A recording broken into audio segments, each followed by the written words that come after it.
The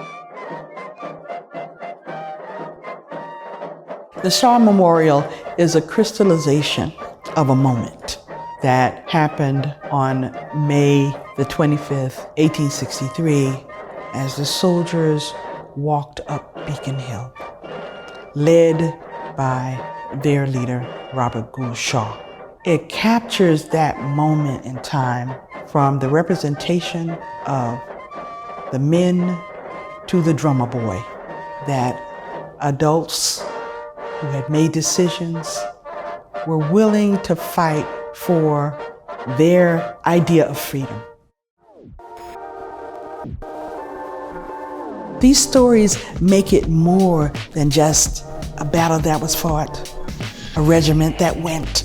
It has true integrity and dignity in the lives of people who were real and who were dedicated to a cause. Friends of the Public Garden has been working to care for this monument since 1980, up to the point in 2018 when Ivan Meijer, who is a stone conservator, discovered that there were more structural, foundational issues. It was intimidating. You think of all the things that potentially could go wrong, and what that mean? It was quite incredible the day they lifted the bronze relief off of the plinth and swung it over the common to land on the truck. It was quite magnificent. It's an important part of the city's history. I grew up here in the city, I learned about it as a child, and if we value it, if we want people to stop and pay attention to it, then it also is important that it physically look like we are stewarding this important resource. It really proved to be powerful. We had thousands of people participating in our programs. The other program that I thought was really interesting was talking about allyship. A lot of conversation around the white colonel on his steed with the black soldiers beneath him. We know that the first vision of Saint-Gaudens was a single man on a horse. And it was the Shaw family that said, oh no, that's not what we want.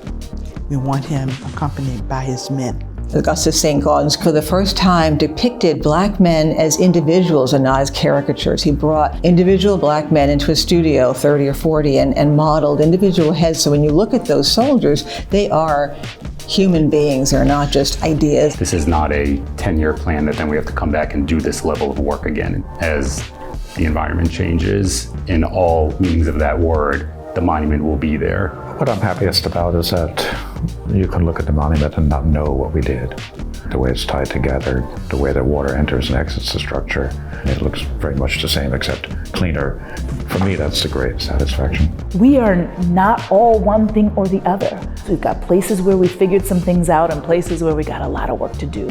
Somehow that monument embodies the beauty and complexity of what it is to be human and what it is to be American.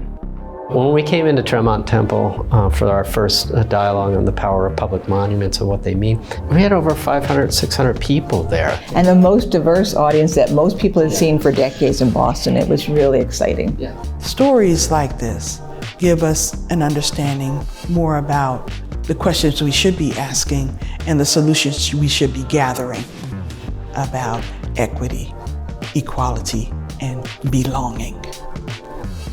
Who really belongs here?